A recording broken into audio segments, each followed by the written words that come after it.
Now that Austin on the 40 acres, on campus grounds, we gather round. Discussing goals and dreams and life's adventures. The Texas Longhorns, they the talk of the town. High castles of the 40 acres, where we dive deep into the game day stories. From touchdowns to heartbreakers, we discuss it all. Texas Longhorns glory. There we gather round each Thursday night, talking sports, it's so alright. From football to basketball, baseball to softball, Tim Wayne and Harry, we cover it all. Sports talk is our passion, our delight. Thursday night at 8:30, we unite. We discuss the scores, the plays, the teams who might. Let's dive into the game, let's ignite. 12 conference champions.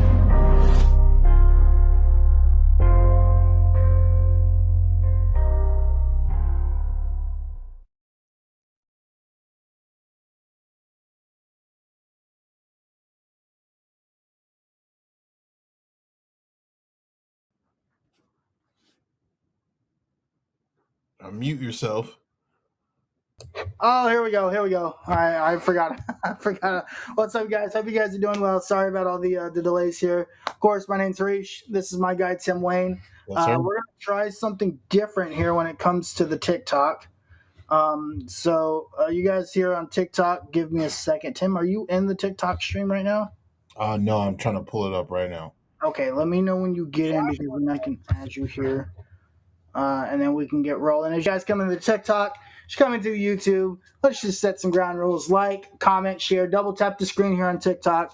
I'm going to try something different. I'm going to bring Tim in on TikTok and show his face, but then we're going to use this audio from the computer.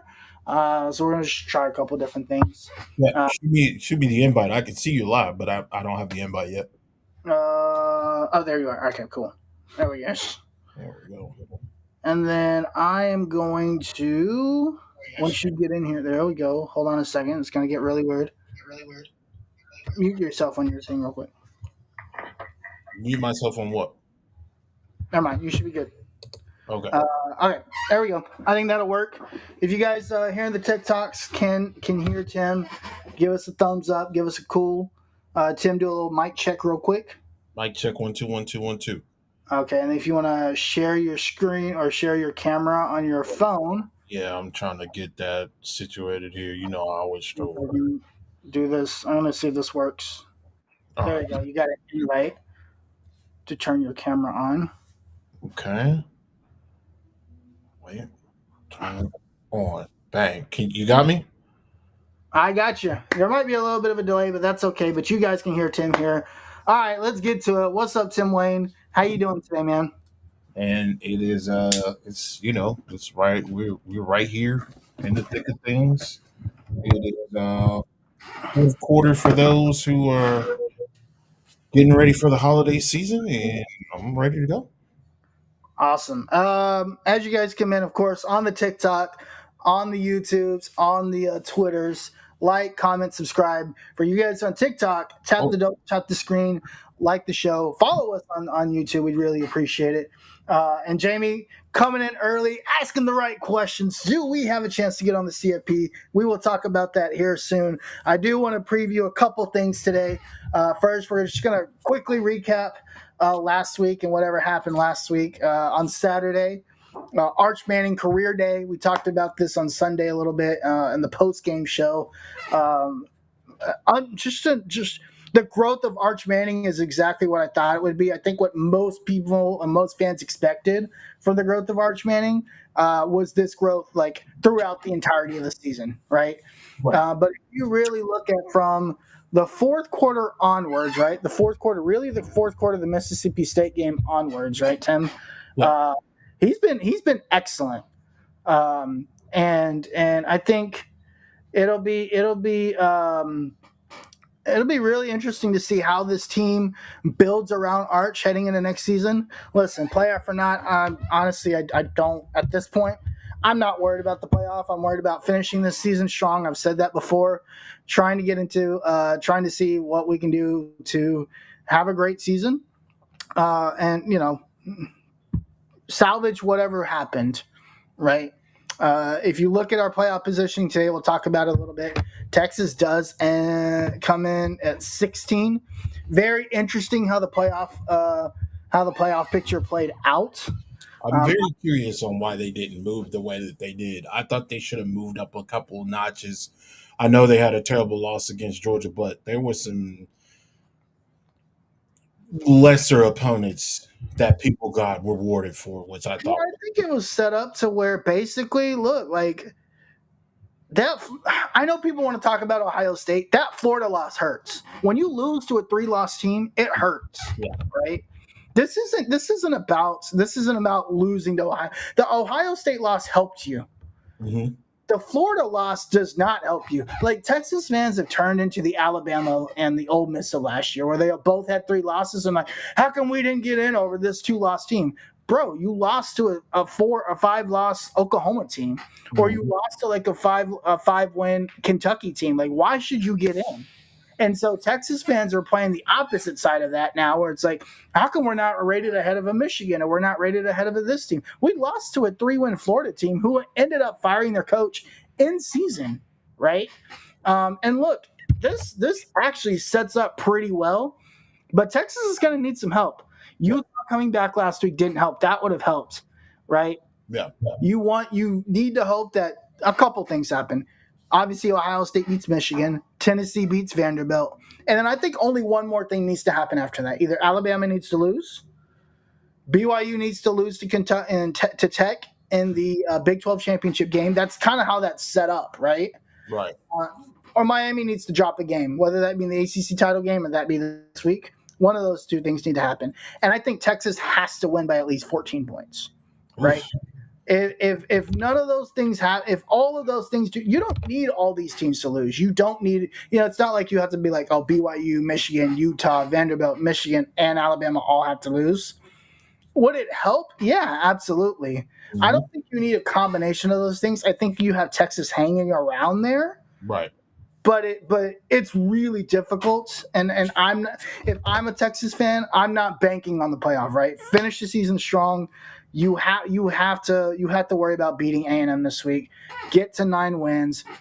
I wouldn't expect anything. I don't think all that stuff is going to happen, Tim. I'm just going to be honest with you. I think some of those things happen, unless you like go out there and destroy A&M. One thing I want to say, shout out to Funds with Tons. Appreciate you jumping in there, my guy. Listen, I don't expect for us to get into the playoff. Would it be nice for us to creep in there? Yeah, I think so. It would be nice. I wouldn't. And even with Texas, if they were to creep into the playoff, I don't have any high hopes of them winning out to the national championship. I really just because what we've been saying all year is that Texas has not historically played well on the road. So, being in that type of situation where they would probably have to go somewhere probably cold, depending on who and what, if they get in or whatnot, like, I don't see it. Now, if we get in there, I'm laughing all the way in there. If we get at this point, like, listen, that's 3 years in a row, maybe. Yeah, 3 years in a row going into the playoff. I'm good with that. Now, if you can upset somebody, that'd be even better. Yeah, but also at the same time, we would be happy about that, right? It's not how it's going to be viewed by the entirety of college football fans, right? Right. It's viewed as you started preseason number 1, you fell all the way out of the rankings, you climbed back up, right? Then you got dog walked and you kind of snuck into the playoffs, right? Like that's how it's going to be viewed by all of college football. And that's neither here nor there. I don't really care what they think about it. Like if Texas finds a way, great. I think it'll be great. It's to me, it's another game of rats for Arch Manning, right? So we'll dig into that here in a little bit. Let's just close up Texas versus Arkansas. Mm-hmm. I know we talked about it ad nauseum on Sunday there, Tim. Mm-hmm. Is there anything else that you wanted to add to that game that after you've gone back and watched it a little bit that you were like, okay, maybe we can take this into the A&M game based on what you've seen, or hey, this didn't look really good, and I'm really concerned about this? Because there is one thing that I'm really, really concerned about in this game. Oh, you know where I stand on. I'm standing on it right now, and I'll stand on it until something changes. The fact that we were just not able to run the ball efficiently is just really the only problem I saw. I'm glad that they were able to clean up the drop balls. Why couldn't you do that against Georgia? I don't know. Man, But I just the running game to me is going to be effective. I think, and as we talk about A&M, I would like to talk about the game plan on what I would do against A&M. yeah. Cody Miller said y'all's offense is weak. Fuck you. Man, Cody's not wrong. He's not wrong, but He's not wrong. I just don't like A&M. So I'm not going to give A&M the satisfaction to talk shit to us, though. yeah, no. There's a couple things that we'll as we get into that, but like that was to me is the ugliest thing, right? Even though 67 yards is decent, it still to me is not gonna win you those type of games. You need to be in the 80, 90 yards a game type situation. All purpose maybe 115, 90. Sam, we'll get to our score predictions here later in the show. Yeah, we'll have score predictions later. Yeah. I think there's a couple things, right? To me, offensively, the offense is what it is, right? I will say this. This is the most complete, right? The Texas offense has played beginning to end. Yeah. Granted, we want to say, oh, but it's 3-9 Arkansas, right? At the same token, that same 3-9 Arkansas team put up 42 points on A&M, right? So I don't want to discount that, right? Yeah. Also, this same 3-9 Arkansas team, this same Texas offense struggled to put up points against San Jose State 8 weeks ago, right?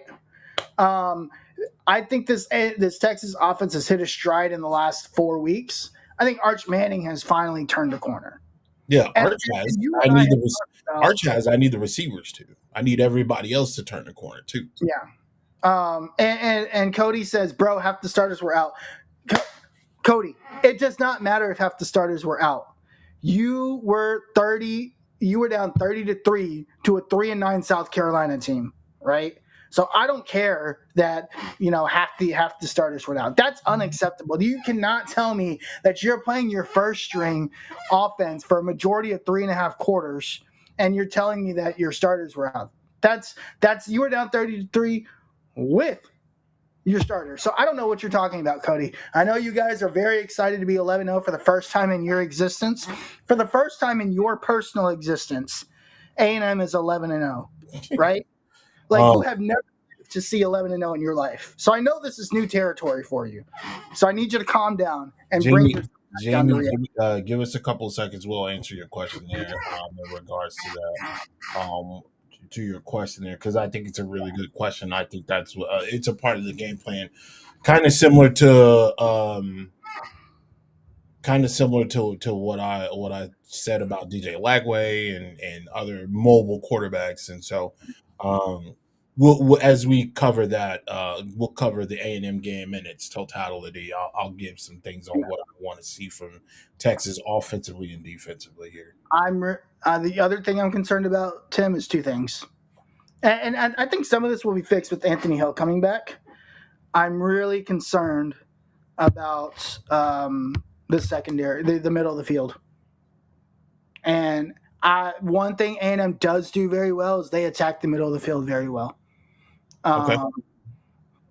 Whether it's Mario Craver, Casey Concepcion, their tight end usage, like they can attack the middle of this field. And Texas has struggled defending the middle of the field. So you're saying Amari Nyblack's going to go crazy next Friday? It doesn't have to be Nyblack. It could just be, having guys like Craver and Casey Concepcion running concepts into the middle, like just little stop routes, right? Mm-hmm. Where they get into the middle field, there's a lot of space around them, and they take a 3-yard catch and make it a 15-yard play. Right. Very, very, very similar to the branch play in the Georgia game, where it was basically like a 5-6 yard play. Mm-hmm. It went for like 50. Yeah. And just like things like that. I do have my thing. I'm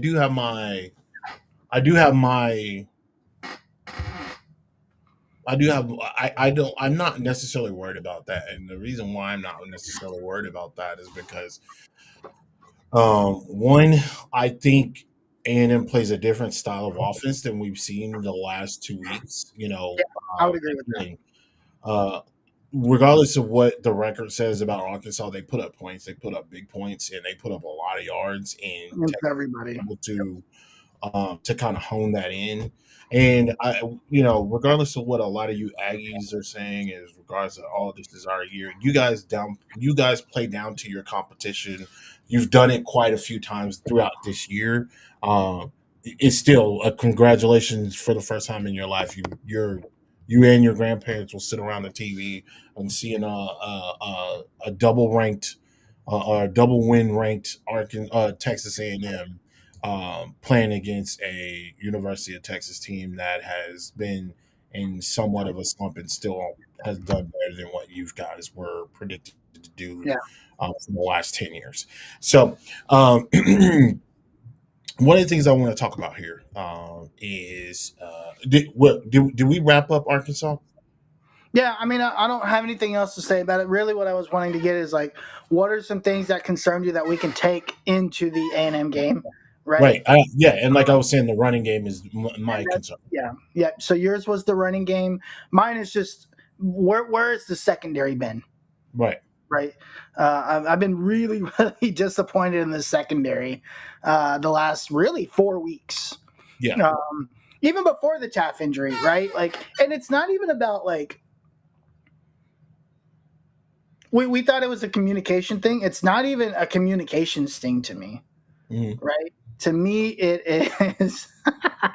Sorry, I got a text message that was funny. To me, it is just blown coverages, right? Yeah. Yeah. It's also like our two best safeties that we're like, man, when we get these two guys back, we're gonna be great, right? Right. Those two guys to me, like Michael Taft, the first half of last week, I had no idea what he was doing. Right. And that is the third straight week where he's had lapses where I'm just like, dude, this isn't about your thumb. Now, if you're playing like reserve because of your thumb, that's one thing. Right. But not doing correcting the run fits, right? Not like just blown coverages when in the Georgia game where he should have had the tight end coming over the middle, right? Down the seam. Right. Michael Taft has a blip, and they let open a wide open touchdown to make that game 14-3 when it could have been like 10-3. Yeah. Right. Just like things like that. So I'm concerned about the back end. I'm very much more excited about the outsides than I were. Right. I think Kate Phillips is going to be fine. He's learning. He's getting a lot of reps. Right. And if they want to test Manny Muhammad, by all means, go for it. Test Manny Muhammad. But if I'm A&M, I'm shifting Casey Concepcion and Mario Craver away from Manny Muhammad, because if you do not do that, one of those guys will be taken out completely out of the game because he's done it all year. Yeah. But we'll talk about that later. But my concern is not necessarily the secondary; it's the back end of the safety play, because it has not been good the last 3 to 4 weeks at this point. Yeah. So, since we're here, let's go and talk about the Lonestar Showdown. Of course, actually, real quick, let's get some chats in here real quick, because there's been a lot going on. There is one I do want to answer. It was from Jamie. He said earlier, can the defense hold Marcel Reed kind of similar to what South Carolina kind of did? I actually want to get to that in this preview real quick. So we'll get to that here in like 35 seconds. Okay. Cody Miller's 28 answer. Cody, you should be embarrassed that you had to pull off 28 straight points to South Carolina. Like, I'm just being honest. Like, the fact that you guys are gloating about that, you should be embarrassed. He also says the weak link is the O-line. The weak link is our own line, but they've gotten better. Yeah. And they've gotten better over the last couple of weeks, for sure. Yeah. Sam says score predictions. We'll get there in a second here, Sam. TRNT says something isn't going to happen. I'm guessing she was talking about not making the playoff, which is fine. We agree. A&M is so weak. If they lose out the SEC, I think that's something that I think Texas will take some pride in, is kicking A&M out of the SEC championship for the second straight year. Yeah. I think, like, to me, as a playing spoiler at this point, being able to guarantee that Aggie doesn't make the SEC championship game for the second year in a row will just be great, right? Yeah. We're setting up the excuses. Y'all know it's going to be ugly. Victor, I'm going to be honest with you, Victor. I don't think A&M's that good. I think this is going to be the best defense that A&M has seen all year, even given our gaps. And their style of play is going to impact Aggie in no other way. Specifically, the pass rush. They thought Dylan Edwards was giving Marcel Reed hell. Like now you're gonna get Colin Simmons, and oh by the way, they have somebody on the other side of the line too. They have Ethan Burke. They have Trey. They have a lot of classic. Like, fantastic. They have guys that are going to be able to throw on Marcel yeah. Reed. So that's going to be a very interesting matchup. Speaking of matchups, let's just start there. Let's talk Marcel Reed versus this Texas pass defense. Go back to what Jaime was asking. What do you think, or do you think the defense can hold Marcel Reed and to somewhat what South Carolina did in the first half anyway? That South Carolina did to Marcel Reed. And really, it's about getting. So this is what you do to take a pass rusher out. First off, you try to identify if he has any situations where he is weak in one thing. The one person, and I'm not making a comparison to him, but I like to think of a person that once used to wear a star on their helmet, and that's Micah Parsons. Micah Parsons is a great pass rusher. But what people would do, I think about the 49ers, I think about the Packers. What they would do is just simply just run directly at him. Yeah. And make him try to sift through all the offensive line and the pulling guards and the tight ends and all that stuff, and either wear him down to where he's ineffective, or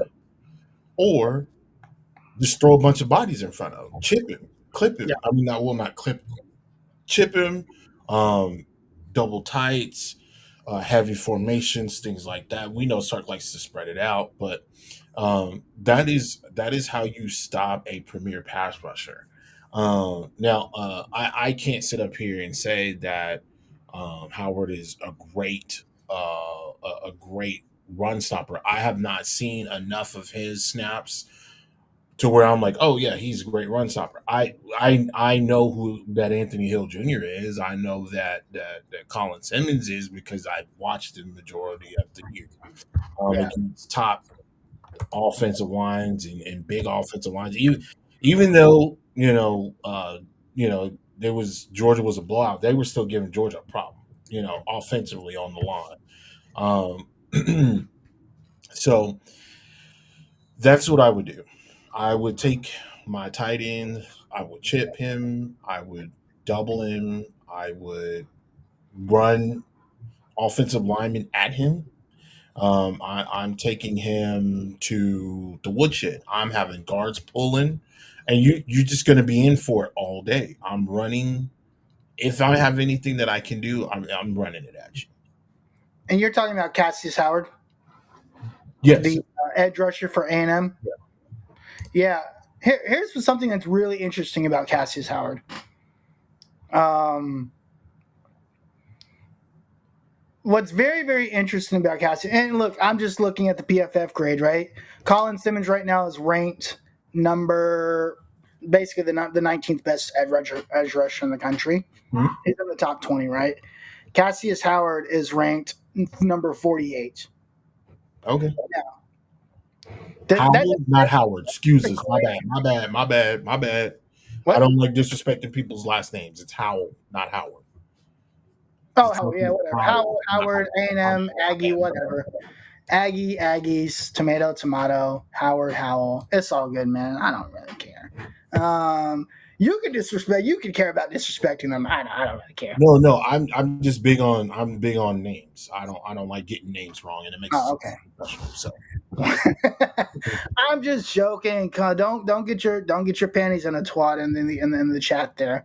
But this is what I will say.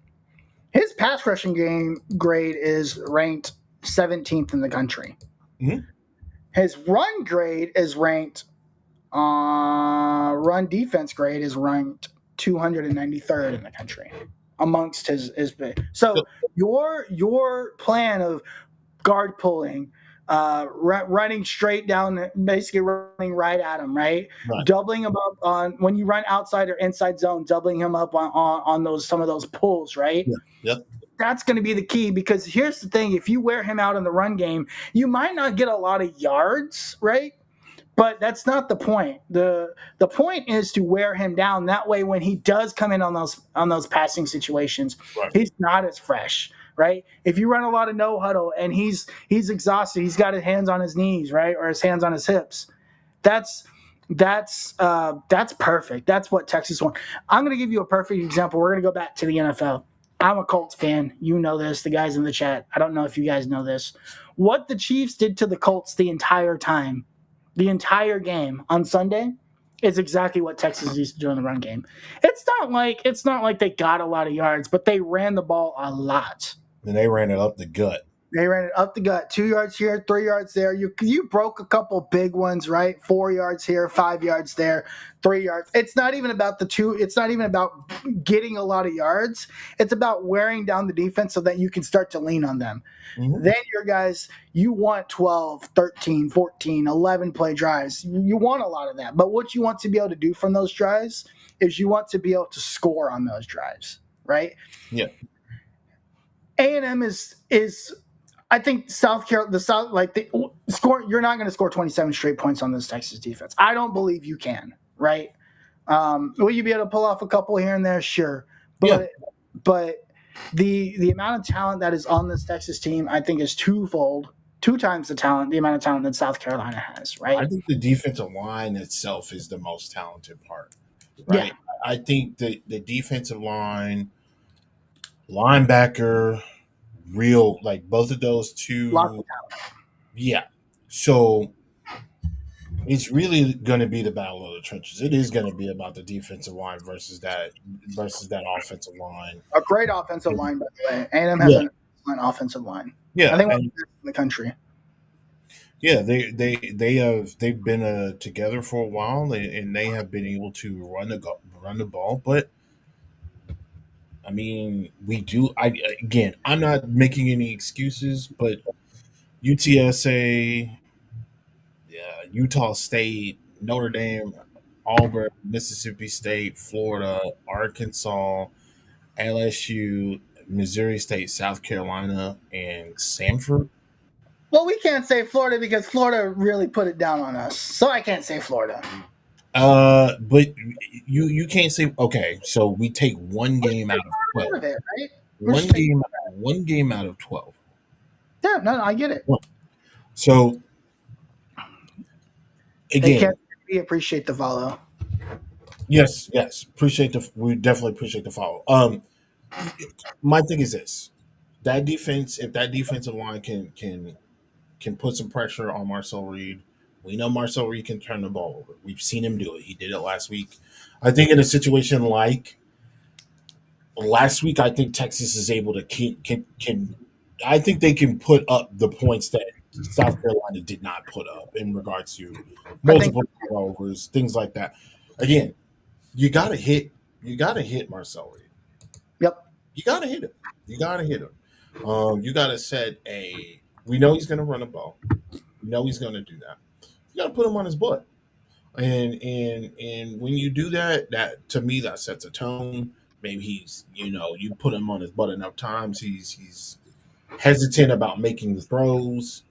You put him in a situation where he doesn't want to kind of get outside. He'll try to stay on the inside and try to make his wide receivers get open, which they can do it.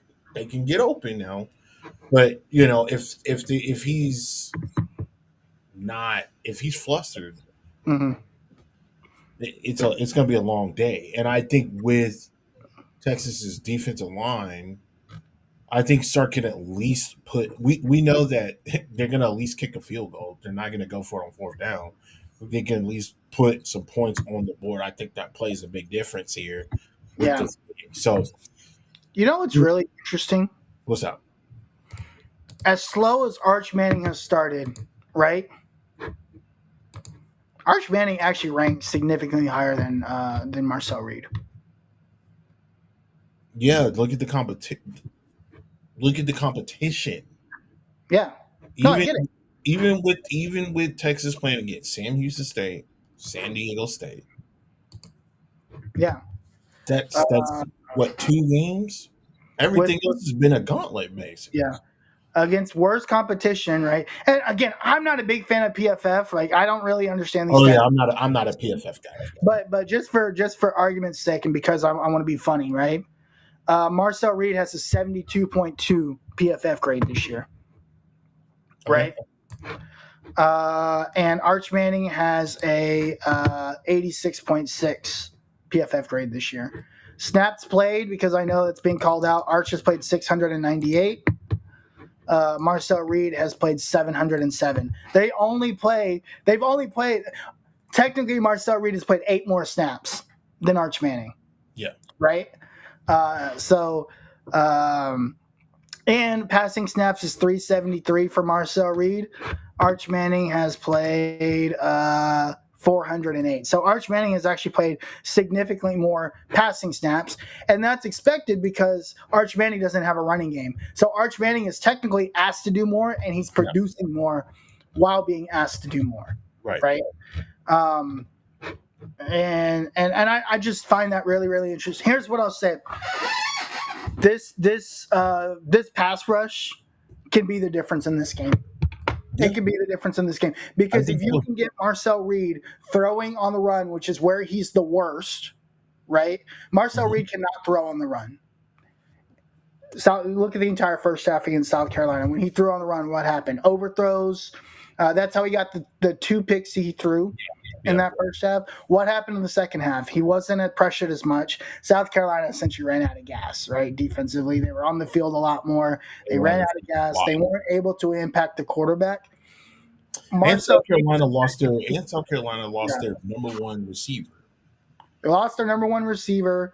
The offense wasn't able to stay on the field, right? But Marcel Reed was able to not get pressured as much, so he was able to stand in the pocket, set his feet, throw the ball. That's where Marcel Reed excels, right? And we're taking this all the way back to Jamie's question. It would be like, can Marcel Reed impact Texas, the Texas secondary? Yeah, absolutely. If that's literally that's literally how they're going to be able to do it, right? Is you have to get Marcel Reed on the run, throwing out of the pocket, throwing where he's uncomfortable. Now, if you look at, if you allow him to just sit in the pocket, set his feet, throw the ball, he's gonna rip you apart, and he will rip this secondary apart. So the pass rush is really going to be a key part of this game. And there's some actually Twitter comments. I missed these 4 minutes ago. TAMU Recruits is laughing. I don't know what he's laughing. Oh, he said being a Cowboys and Texas fan is rough. I don't know. I think the Cowboys just beat the Eagles. Yeah, by 20, but down 21. Okay, so I don't know. Are you upset about that, Tim? Like, is that rough or no? Pretty good, right? For Eagles fans that are like, "Oh, that's your Super Bowl." No, it's not our Super Bowl, but Dallas Cowboys fans usually, once they lose, they'll cry about it or whatever for a day or two, and then they'll move on. The Eagles fans, whether they win or lose, they will cry or celebrate for an entire week. So now it's in your face. It's Tuesday, and people are still talking about that game, and Eagles fans are still sorry and hurting about that game, talking about it's our Super Bowl. Regardless of the situation, you lost to a 4-5-1 team, and your running back is ass. Oh wow! Okay, hey. I didn't say it. He did. Speaking of running backs, right? Speaking of Saquon. The Beatles. Speaking of running backs, let's talk about Le'Veon Moss and Texas A&M running backs, because I think this is going to be very, very interesting from the Texas's defensive perspective versus the Aggies' offensive perspective. Yep. If A&M cannot run the ball, they will be in trouble this week. Yep. This will be the best run defense they will see all season. I think Texas ranks number 2 in the country in run defense. I think this will be the most talented running backs that Texas has seen all year. I completely agree with that. Mine is Jaden Ball, right? And Jaden Ball Right. tore him a new one. Yeah, Uh, yeah. Jaden Ball, he did his thing, right? Yeah. So this is maybe. Obviously, it's easy to talk about Arch Manning versus Marcel Reed. To me, this is where the meat and potatoes of this game is. Ruben Owens, Le'Veon Moss. I don't know if Le'Veon Moss is playing. Actually, let me go see if I can find an A&M. Well, you know who decided to show up last week when Ruben Owens wasn't like he was running, but he wasn't like super effective. Yeah. That's EJ Smith, and Yes, Smith was a big part. people forget like Yep. that is a starting running back as a backup. Is today? Oh wait, I was about to say that's old. I'm trying to see if there's an A&M injury report for the game this week, and I do not see one. I have Oh, not today's seen. Tuesday. Your injury reports come out tomorrow, so we'll know tomorrow, Yeah. right? Actually, no, it should be out today because game's on Friday. Nah, they probably won't put that. They're not going to risk it. Texas Nobody's injury going to. report's already out. Huh? The Texas injury report's out. They have to put them out 3 days before the game. Moss is probable. Brett E says that Moss is probable. Oh, Doubtful. That doesn't. The report said doubtful. Yeah, I don't know, Brett. I don't know why I can't find the report. Usually, it's pretty easy to find the injury report. This will Because I be did see the Texas best report. offensive line y'all have seen all year. I mean, Yes, it will. that Ohio State offensive line wasn't too shabby at all. That Georgia offensive line I think wasn't this too shabby at all. They Yeah. were able to that believe it, that Arkansas offensive line for Was one half looked like gangbusters. But I think the difference is, right? That's A&M football Twitter. That's because Texas has played like good offensive lines throughout the season. Mhm. They kind of, I don't want to say they're like ready, but they've been tested throughout the year. They have right? definitely been tested. And I think that's the difference. Can I Is ask you a they've question? been tested, Let me ask you right? a hypothetical. And A&M fans, shut up right now. If Notre Dame and A&M play today, right now, same field, same setting. Who wins? You really want to know? Yeah, I think A&M still wins. really. I don't. Here's the thing: Notre Dame. Have you looked at CJ Carr this year? Like after the A&M game, No. he's basically become stalemate. Ooh. I say that because And that's why I think A&M would win. one thing that Notre Dame has been able to do, not only on just like Syracuse, but almost everybody that they played, is run the ball. But they haven't played anybody. So they're in the same boat as A&M. A&M's played better competition than Notre Dame. That's fair. That's right. Yeah, Let's look at Notre Dame's schedule, right? Like I think that the best team they played was USC. Yeah, the best team Notre Dame has played is USC. Notre Dame hasn't played anybody, right? And even that game, like A&M Notre Dame, was a 1-point game. Yeah. Since A&M, this is who Notre Dame has played: Purdue, Arkansas, Boise State, NC State, Boston College, Navy, Pitt, who Pitt didn't even care about that game, Syracuse. And then guess who Notre Dame plays this weekend? Stanford. That's their schedule. They played USC. They only beat USC by 10. They beat A&M by 1. You think USC is better than A&M? Because I think A&M is better than USC. Oh, no. I don't think USC is better than A&M. I think A&M is better than USC. USC's problem is they don't have a defense. They cannot stop it. His entire existence as a head coach. Yeah. Like he's always going to have that, right? Until he can go find a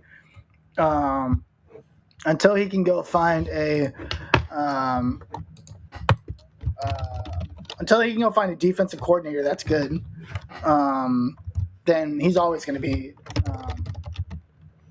just an okay head coach, right? Yeah. By the way, I just found this post on Twitter because I was scrolling. This guy's really funny, Kyle Levinger. I've had a couple conversations with him. He says Texas fans talk like Alabama, play like Arkansas. If we play like Arkansas, we're going to put up 40 points on A&M this week. I mean, because Arkansas almost took A&M to the woodshed. Yeah. But anyway, I thought that was funny. But anyway, I don't know. Brett, I can't find the injury report, and you know what's going to be really funny. I'm going to get. Oh, here it is. Here it is. I found it. So yeah, Scooby Williams, linebacker, out. Doubtful. Le'Veon Moss doubtful. Bryce Henderson and Rashad Johnson Jr., two safeties, are both out. Brett, if you're still in here, let me know like what significance those two safeties have, because I don't know. I do know that A&M has a really, really terrible secondary, but I don't know what significance those two play. Do you think Sark is going to try to push the ball down the field? 100%. I think he's going to test. Oh, Jay, yeah. Okay, cool, man. I appreciate the follow from that account as well. Man. If you can let us know what the significance of those two, I think Sark's going to air it out this week. He's gonna air, and I'm talking like deep shots. Kyle Robertson says, "Do y'all think that the offensive line can hold that good defensive rush?" Well, we kind of went into that already, but simply what we were saying is that basically identify the main players on the defensive line, which is the standout is Howell. And then you take your offensive lines and basically give them a long day and send a bunch of 300-pound men towards them and try to run them into the ground, tire them out, route that defense by tempo, proper rushing, and really setting the tone. If you're able to set a tempo for sure as well, kind of get them back on their heels for sure, that is going to set up a long day. Okay. You said the other, so Bryce Anderson's probably not coming back to the playoffs. Or back up. The other guy's not really like. No, the other guy's not really like. We are breaking down the game, Jay. Shut up and listen. And you can understand what we're saying. Like, we're telling you what we think. So anyway, if you're able to set a tone and you're able to really get at A&M and you're able to keep them on their heels, gas them out, I think you definitely have a shot. Now, what I am concerned about is like I don't want to see people dropping footballs. You're not. It is a one-sided perspective. We just gave kudos to the entire running backs room for A&M. We literally just gave them. Listen, Jay, we talked about the A&M offensive line being elite. Marcel Reed, how he can be effective, right? If he's able to set his feet versus not. We talked about Cassius Howard and the defensive line. Jay, I just don't think you're listening. Yeah, you're not listening. You're an idiot. And so this is not the time for these wide receivers to be trying to be pretty. I need the wide receivers to really step it up. I need them to be able to hold on to the ball. I don't need them trying to make pretty one-handed passes. I want them to just get the ball. Don't try to be a hero. If you're tied up, just go down. You don't need any situations where people are getting dropping the ball, fumbling, not able to stay in bounds. Like, that is not what we need. We need consistency all the way around. The running backs, quit tiptoeing. Specifically Trey Wisner. You cannot tiptoe in the pocket. This is not a defensive line that you can tiptoe against. You need to hit these holes. And if you need to bowl your offensive lineman over, do it. Yeah. Do it. I'm not saying step on them, but I'm saying, like, do not continue to dance in the backfield. It doesn't make you look any better. It doesn't make you look any prettier. Just run the ball, run it hard, protect the ball, don't drop the ball, don't put the ball on the ground, and everything will be fine. Do you wish Manning would run more and open up a deeper threats? No, I'm done No. with Arch Manning running. I've been on this all year because at one point, Kyle, Arch was the only thing that was the only person that was running in the end zone or in the he was the only person. This is not your show. We don't need your help. Thank you. Um, he was the only person really kind of running around in the end zone or in the red zone, and we don't need that. What we need is we need them to find out and get better ways for them to run into the end zone, because like the last thing we need is for Arch to get hurt. That's the last thing that we need. And when you continuously have these type of plays with QB powers and all this stuff, you put your quarterback at risk, and that is what we don't need. We don't need that. That is not the time, because I think Arch got a little banged up in that Georgia game. They kind of did a good job of hiding it, Yep. but I definitely feel like he did get his bell rung. Not saying that he was not saying that he was concussed, but he did run into a situation where Yeah. I definitely think that they put a hat on it, and that is just not what we need in this particular game. I will say this. When you get to the red zone, if you have to rely on your quarterback, and we as Texas fans know this, right? We've seen this before. That's basically what the red zone offense was with Sam Ehlinger, and that's why Sam Ehlinger got hurt all the time. Sam right? Ehlinger, we had it with Colt Wheeler, Colt McCoy, Tyrone Swoopes. We've just seen this time, Like right? we've seen it time and time again, and we understand what it does. Does it boost up the team if you're able to get in there? Oh, absolutely. One of my favorite runs is Sam runs. He's running it. They run a QB power against Oklahoma. Yep. And it gives Texas the lead in like It wins the game. Second or third. Did he win the game? The 2018 game. There we go. That was awesome. That was awesome. But again, that wear and tear on a quarterback. I mean, you can't expect a guy to run 4 or 5 times in the end zone, in the red zone, to score all your touchdowns and then go throw 40, 50 passes. That's stupid. Right. So, I just think that we need to find more creative ways. I appreciate that. I also don't want to see a swing pass just to start. Well, here's what I don't want to see it. We know what we're going to see, right? And I'd be interested in seeing. We know Sark pulls out all, and the screen pass isn't more about like trying to stop it, where it's more like spreading the defense out, right? Mm-hmm. And if you look at A&M's corners, they've got 3 solid. Like Will Lee the third, I know he's a really good corner. That guy's really good. Right? Just there you go. I just praised another Aggy, right? Now, has he regressed year over year? Yes, but he plays a lot of that wide corner. One of the things I'm very interested in. Just stopping by, Kyle.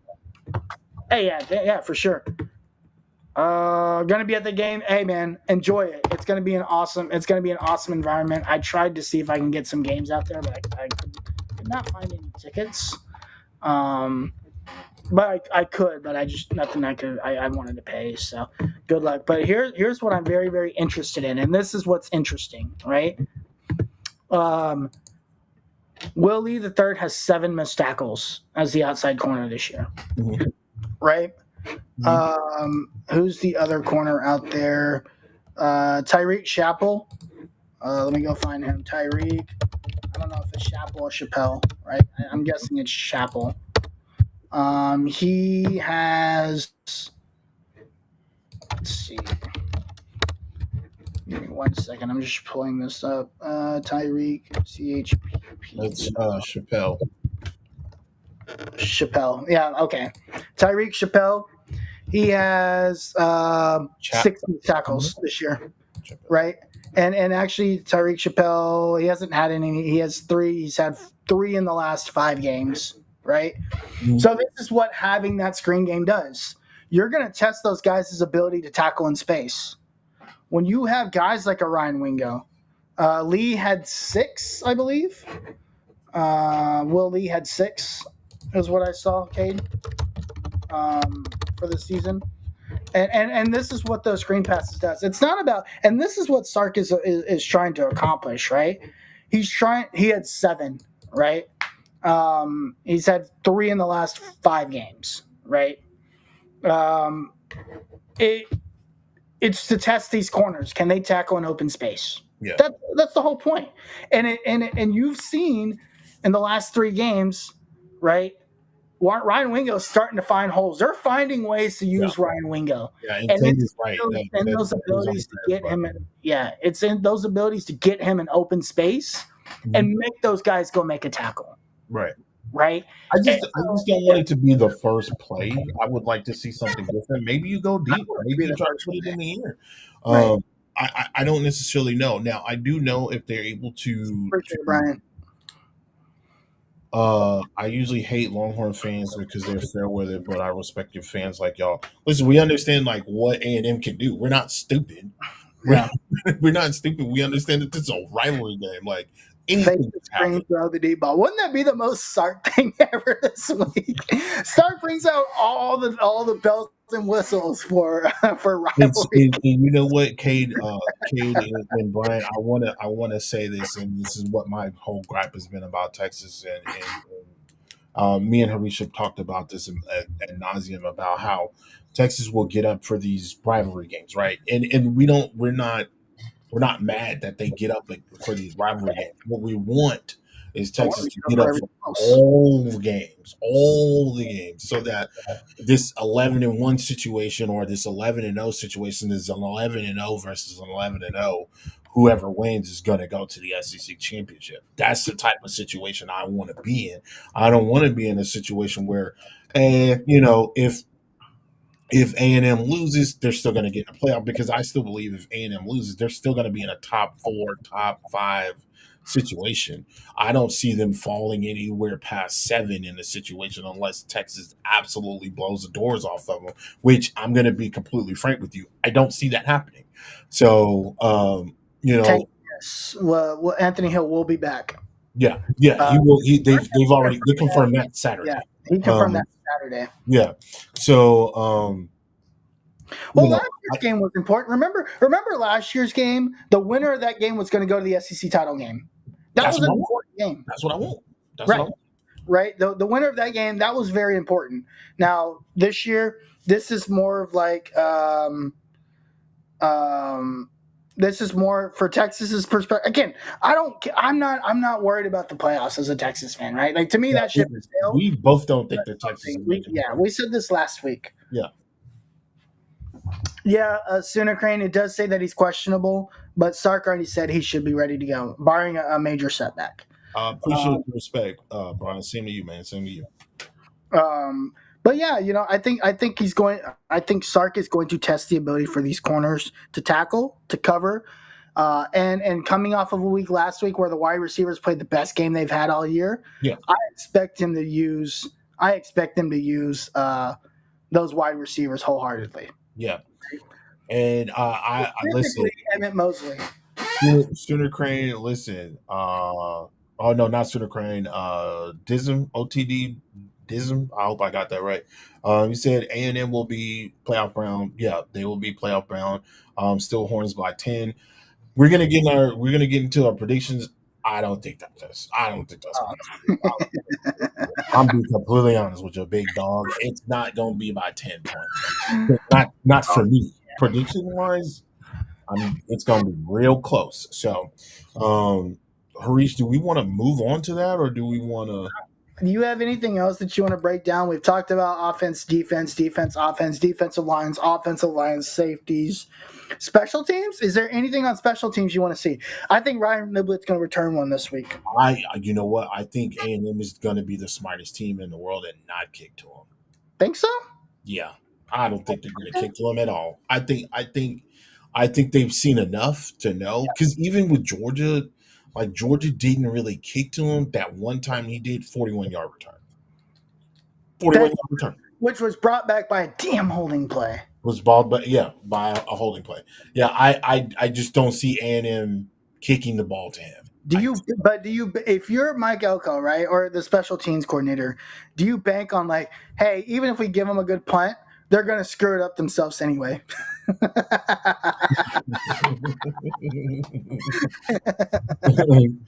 Yeah, like I just don't see them kicking to him. That honestly, if Texas could get a good punt off, no matter what part, first half or second half, if Texas is able to get one situation off where they could like make a punt, get it to maybe past the 50, that puts Yeah. Texas in a big advantage. That puts Texas in a situation where that could either start a situation where they can go on a run Yeah. or put A&M in a situation where they're gonna go completely off. Because let's say A&M kicks a field goal, punts or kicks the ball off.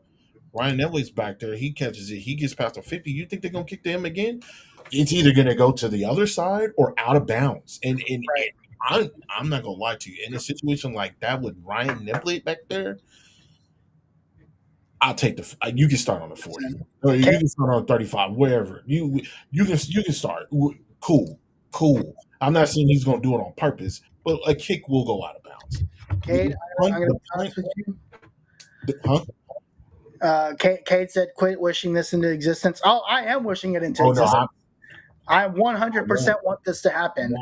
I want you guys to punt to just to like for giggles to like test the waters, right? Oh, yeah. You know, I want Sark to do some. I want Sark to do some Kirby Smart stuff. I want him to do something crazy. I would love to see Sark. I would love to see Sark act like Kirby Smart for one quarter. Just something insane. Go play loose, man. Like, what do you have to lose? What do you got to lose, dog? Are you saving plays for the bowl game now? Are we saving plays for the Cheetah Bowl? Like, what do you have to lose? You got nothing to lose. The only thing you got is that you can put A&M in a situation where they're not in the SEC championship. They're still going to get the playoff. That's just what it is. We know win, lose, or draw. They're getting it. Here's the thing, Sooner Kane. He says, "I don't think Sark has it on him." I do think Sark has it on him. I don't. What my problem is? Sooner Kane, I'm agreeing with you, dog. I can't believe I'm agreeing with an Oklahoma fan, but I agree with you. This year, I didn't see that dog. No. This year I don't. But I'm talking like moving forward, right? I do think he has it in him. I just think Sark is doing too much. Look at this, Sooner. Let's just stick with me here for a second. He's the play caller. He's the head recruiter. He's the final sayer in the NIL deals. He's the guy that goes out and does visits, right? Yeah. He has to, if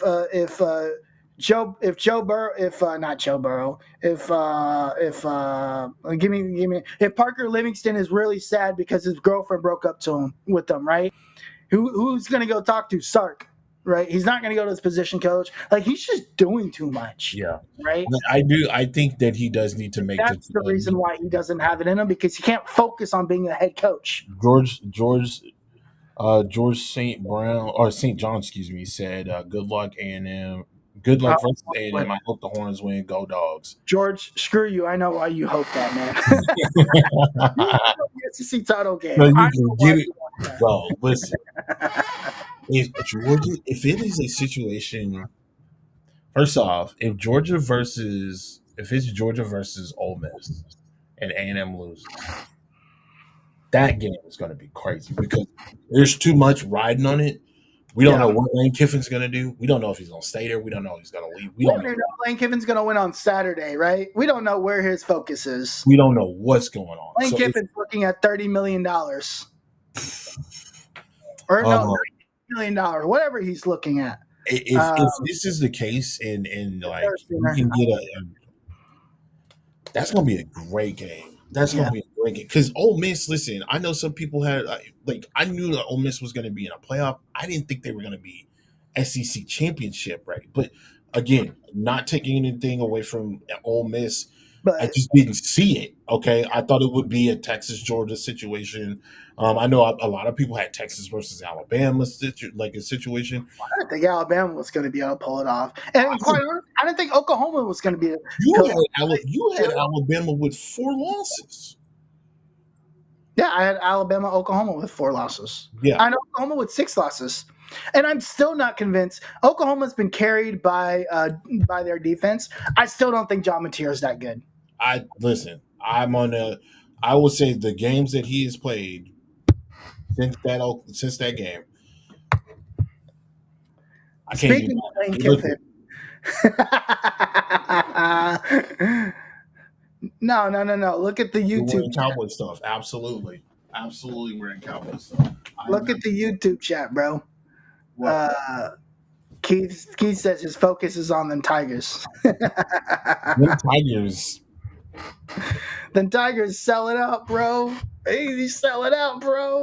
Them LSU Y'all Tigers. had Brian Kelly giving away all that money for people that did not want to play the game. Yeah. Anyway, let's Kate, we appreciate the follow there. Yes, sir. Aggies Let's by go 90 into our giggle. predictions. Okay, cool. Sark needs to give up play calling.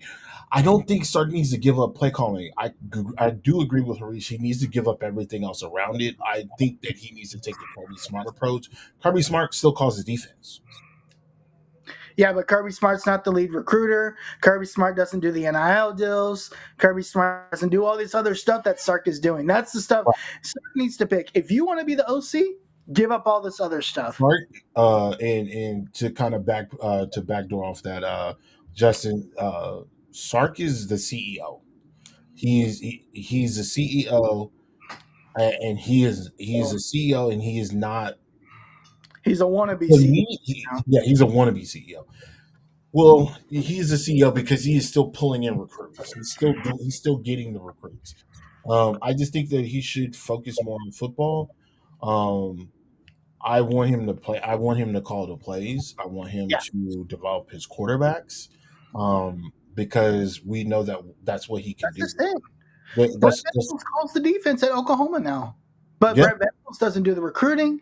Brent Venables doesn't manage the roster. Brent Venables isn't the lead recruiter. He'll go to visits every now and then. Kirby Smart calls like you can call the defense, right? Or you can call the offense. You just can't do everything. right. You can't be the CEO and want to do everything. You can't run the company and also be the guy that takes the phone calls. Like it just doesn't work that way. Yeah, it's a lot. I think it's a lot. I think he's a new father. Yeah, new He's father. got a brand new baby. Oh, his son is a linebacker. Like he's got a daughter that goes to that school. Like it's a lot. He's got a lot. Okay. I will say this. George, Arch Manning not getting better is Texas's biggest issue. Are you watching Arch Manning, George? I know you've got to be trolling. If the wide receivers in the Georgia game just catch the ball, Arch Manning throws for 300 yards in that game. It's literally that simple. Watch the game, George. Come on. Yeah. Listen, and I've been critical of Arch way more than Harish has. I wanted Arch to sit out on the first game. I think putting balls in the dirt was unacceptable. I think the way he he wasn't putting any velocity on the ball. So I was very critical of him. I will say with the last month, even with the loss against Georgia, he looked decent. Now, yes, he was sacked against Georgia. Georgia was playing a very good defense. Their defensive line knew exactly what to do. They didn't let him step up in the pocket. They stayed home. They didn't over pursue. And when Arch was getting ready to make a move, boom, he runs. He doesn't necessarily run into an open hole. He runs into a gap that's closed by a defensive lineman. They did their job. Georgia did what they were supposed to. I don't think anybody has been effective against Arch as good as Georgia has defensively for Arch or Quinn Ewers. I think they played very well. They just did not allow him to step up in the pocket. If you watch some of those games where he's trying to creep up in the pocket because that's what he wants to do, he's not going to drop back like Quinn because Quinn is going to depend on Quinn can put the ball in the air. Arch, he can put the ball in the air too. I don't think that he can put the ball in the air like Quinn can off his back foot. He I also doesn't have the same touch as Quinn, right? Like Arch is a and you had this problem with Quinn when Quinn was here. Like you were always like, man, why can't Quinn ever just like step into a throw and put velocity on the ball? right. That's not his thing, Yeah. right? Yeah. That's Arch's thing. Arch's thing, Arch can throw it. Now it is wonky. The sidearm is driving me crazy, but he right? gets the ball there. But Um, also Arch is not. He can't put touch on the ball, right? Like he's not layer. He cannot not yet. He can't layer the ball as like Quinn could layer a ball like yeah, beauty, right? yeah. Like Quinn can make NFL level His throws. his out routes are a thing of beauty. The out routes that Arch can throw, or the out routes that Quinn can throw, are immaculate. Quinn does he doesn't. I don't think Quinn has the Appreciate same it. deep ball touch as Yeah. Arch does. I think Jordan, Arch has a better deep ball. I yeah, think Quinn can throw it farther. I think Arch is more accurate with yep, his deep ball. Um, there was a couple of plays last week where he puts the ball in the air and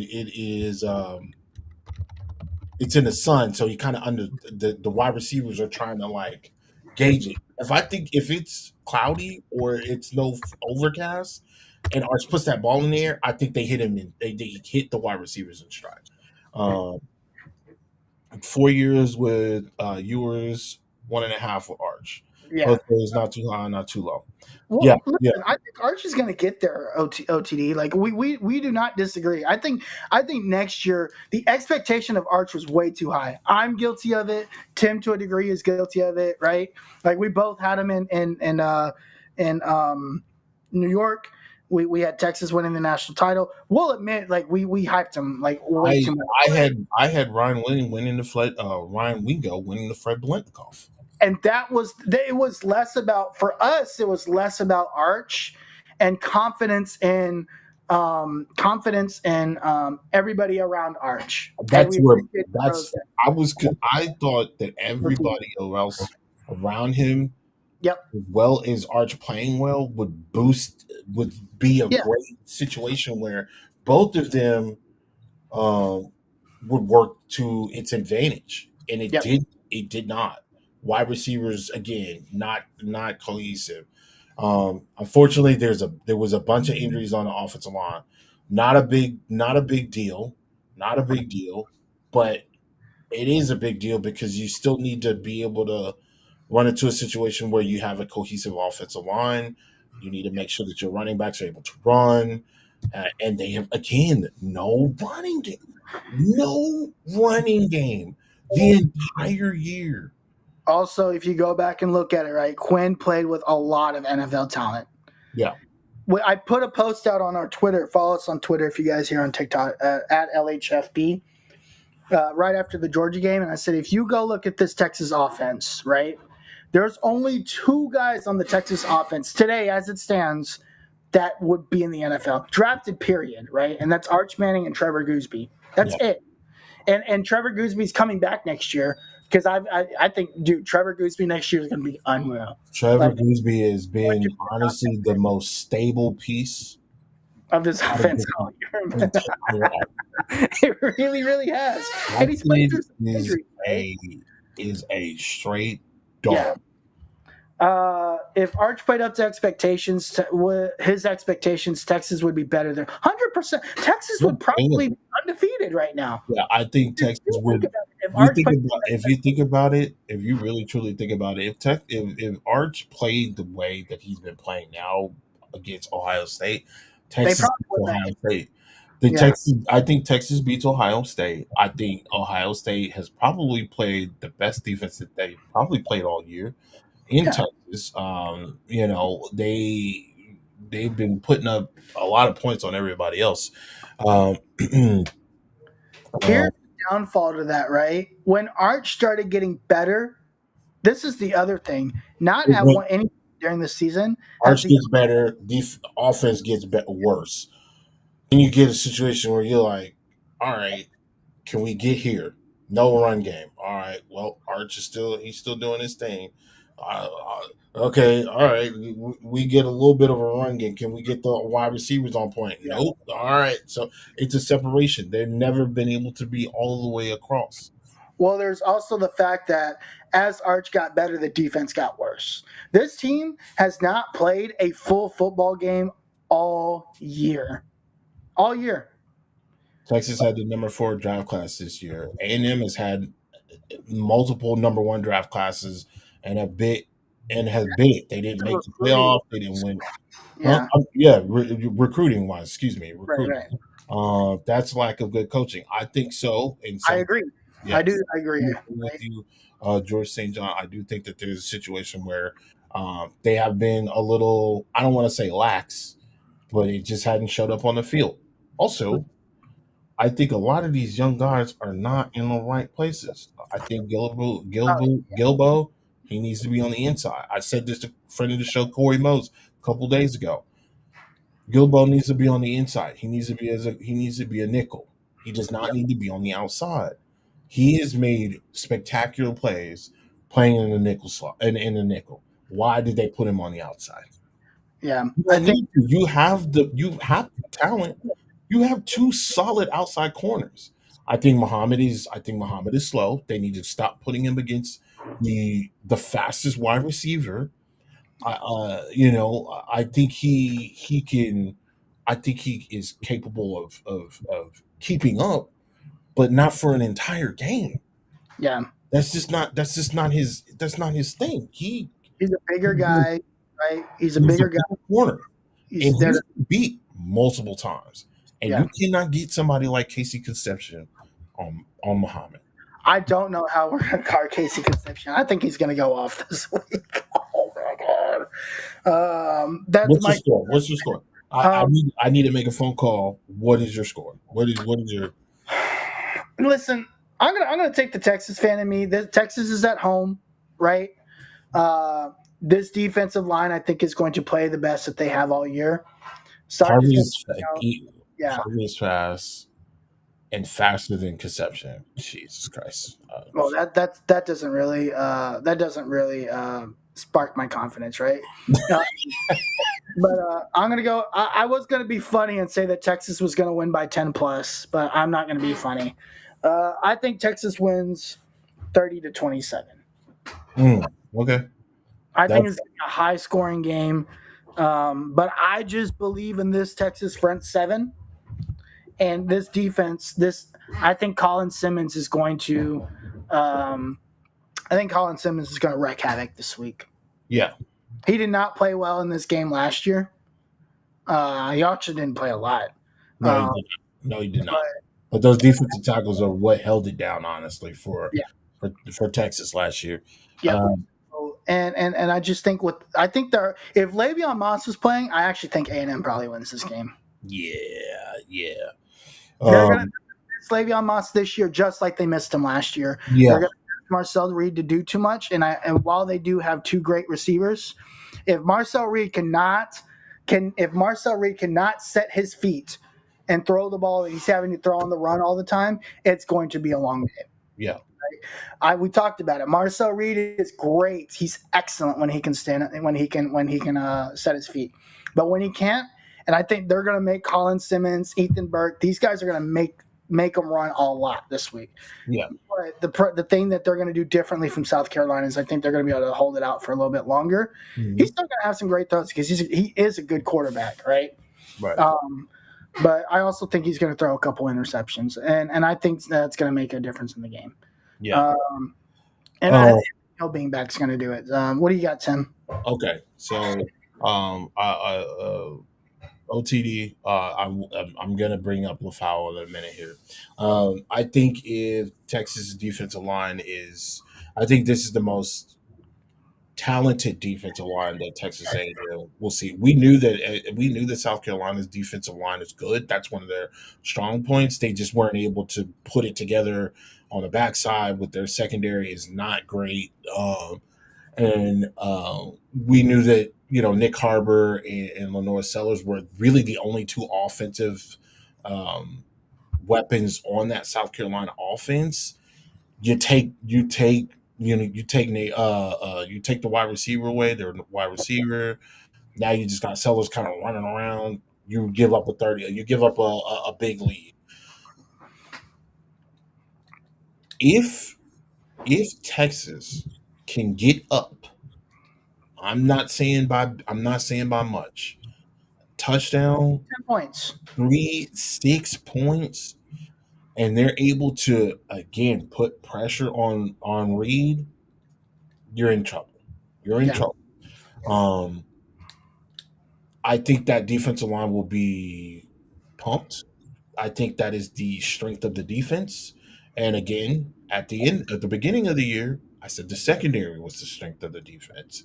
It is switched. That defensive line, Justice Terry, those Colton Vasek, all of those guys, Ethan Burke, those guys have put in a lot.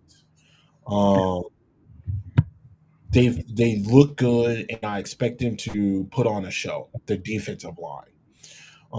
Do I believe in Sark? I believe in Sark. I will believe in him when he. I will believe in him more when he gives up the responsibilities that he has. He needs to focus on football. Until then, it's kind of hard for me to believe anything he says. I've been very critical of Coach Sark this year. Appreciate the follow, JCS. Yeah, appreciate it.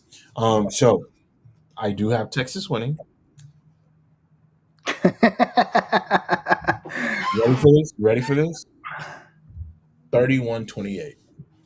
Okay, I mean we're pretty close. I would have had 30 to I 27. think this comes down. I think this comes down to special teams.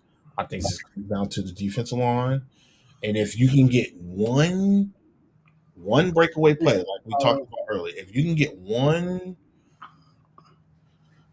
major punt return, maybe a shank punt, maybe a situation where you block a punt. I don't necessarily know. You get something like that where it can give you that opportunity to make to put yourself and distance yourself from A&M, you win the game. My OTD, my problem with Taff is Michael Taff hasn't been in the right place a multitude of times over the last 3 weeks. Yeah. It's been He's wild. got to fix that this week. He's got to lock in. He's got to fix that. Lil Zacky, it comes down to our online as well. Listen, I think the O-line, I thought the O-line actually played really well last week. I actually think the O-line played pretty well against Georgia. They just had a couple of lapses here and there. Yeah.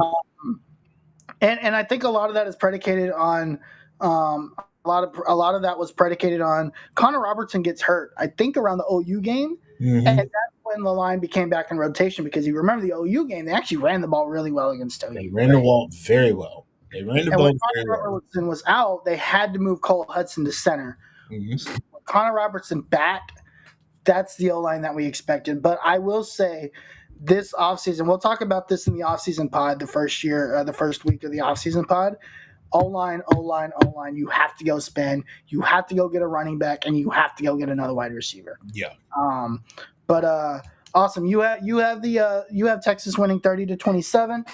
31-28. 31-28. I have Texas winning 30-27. But Arch will not see Ghost this week. Maybe like 8 weeks ago, but Arch is not going to see Ghosts, and they are at home.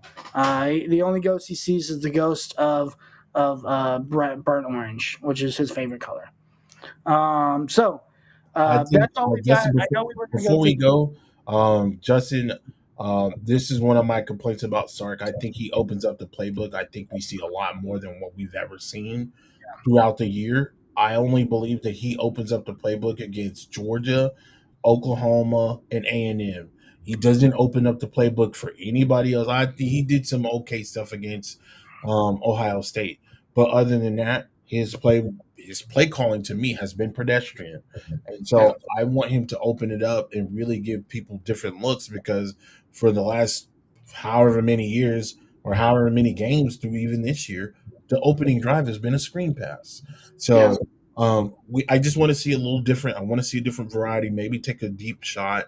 Not necessarily every single game, but something different to change it up. And that's all I got to say about that. Real quick, I do want to answer this question real quick. Cade, we'll probably do a post game show on Friday night. Yeah.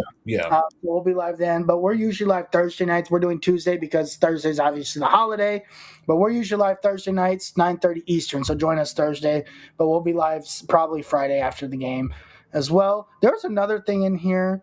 Starkey's been really good at adjusting and giving Arch quick throws, and Arch has stepped up. That didn't happen until the fourth quarter of the Mississippi State game. Yeah. Yeah. Right at that time, we're 8 weeks into the season. That should have happened a long time ago. Right. Honestly, it should have happened after the first game. Right? You have to be better at identifying what your weaknesses are. And I thought it was criminal that Sark and this entire organization thought we would go in here and not pick up any offensive linemen in the transfer portal. Right. I thought that set this team. That's what really set this team back. Maybe not the wide receivers, but also the tight end usage was really bad. Mm-hmm. I think it all predicates from how poorly the offensive line played. Yeah. Do I think A&M can beat Texas? Yeah, I do think A&M can beat Texas, but they're not going to. So, at least I hope they don't. But Tim, let's get out of here. I know we're a little over. You got some stuff to do. Where can the people find you? You can find me at Tim Wayne on Twitter or X. You can also find me at Tim Wayne here on TikTok. If you want to chat it up, if you have some stuff you want to talk about, something you want to get off your chest, I'm always in the comments at our Longhorn Fan Metal podcast. And then if you want to chop it up there, talk your smack, whatever, we're going to be putting up. I'll be putting up what our predictions are here in the future. Once everything kind of dies down, I think once the city shuts down for tomorrow night, I'll be able to kind of sit back and post and do what I need to do here. But I appreciate you guys being in the TikTok live. We really do. Awesome. You guys, we've kind of switched our focus over to you guys because you guys have been more receptive. So we really do appreciate that as we try to grow these channels and bring Texas fans, Oklahoma fans, A&M fans, whatever you represent. We want to be able to bring a space for where we can all kind of congregate and just chop it up. That's what this whole thing is all about. Yeah, and I think in the off season we'll do more like group sessions where we have like you guys come into chats and stuff like that. So keep an eye out for that. Horns are really young. I think next year Arch is going to be really, really good. And he's starting to grow that, right? I think what we're going to see next year of Arch is what we thought we were going to see this year. But I think he's really starting to turn a corner. Off season, I know it's in like well, for us, the off season's next week, man, because I don't care about the Cheez It Bowl. I'm going to watch it. We'll probably talk about it. Yeah, we'll talk about it. Focused on the portal, and I'm actually less focused on the signing day. I think for the most part, the guys I want to get out of signing day we've got. Yeah. I'm really focused on the portal, which the portal opens up on January 2nd. So we're here every week, so we'll talk about it. Tim, we didn't get to talk about Texas basketball, but they did Texas basketball things last night. Yep. I saw really, really good offense all night. I do think two things. We have really good offense. Right. We can finally shoot the ball. Yep. I think we need if we can figure out how to close games. I think this is a solid team for year one. Yeah, I think so too. They play very well. To see the offense run through a big man is awesome. It really is. I'm really interested to see how that goes. Again, I think as they get along the way, listen, Arizona State ain't no slouch. Not in basketball. Listen, that guy that shot I watched the entire game. Yeah, me too. It was rough for me. I was sleepy, but I was watching it. The guy he got like 35 points. He shot like 6 for 12 from 3. That was a career night for him. That's not like a normal thing that he does. Man, he got hot. He got hot. Do you think Texas A&M's defense is better than Texas? No, I don't. I actually think A&M's defense is probably one of the worst in the SEC. like truthfully, like beyond their beyond that defensive line, I think A&M's defense isn't very good. They're really bad at the linebacker position. They're okay at the secondary. They can be exposed at the secondary position. I I think A&M's defense can be had, and they're not better than Texas's defense. Yeah, A&M isn't even ranked in the top 25. Texas defense is top 10? 16th. Okay, top 15. They've dropped off a little bit, right? Yeah, they Texas, were top 10. They were like number 3 for a while, and they then were top 5 for a majority of the year. yeah. Cade, have fun dropping 120 on rookie mode in college football 26 on Texas, right? Freshman. It's Texas basketball. Get a coach. We have a coach. He's coaching 5 games. Like, we'll see what happens. Yeah. But all right, guys, we're gonna get out of here. We'll be back probably Friday after the game, maybe like about an hour or so after the game. We'll come back. We'll break it all down. Win, lose, or draw. We will be here. We cover everything basketball. We cover everything Texas football, basketball, softball season's around the corner. Texas defends its national title. Very excited for year 2. By the way, Aggie, we thank you guys every day for Jim Schlossnagel. He's probably like our favorite coach. Texas soccer went and stole UCLA's women's soccer coach today. CDC did it again. Yep. She's won a national title, a couple conference titles, and had turned around the UCLA women's soccer program. So watch out for that. But anyway, we're going to get out of here. My name's Harish. This is my guy, Tim Wayne. Wait, right here. Oh, yep. Yeah. Depending on what screen you're looking at, it's this way, right? Well, yeah, depending on what screen you're looking at. My name's Harish. This is my guy, Tim Wayne. We're out of here. Peace. Yep. Good,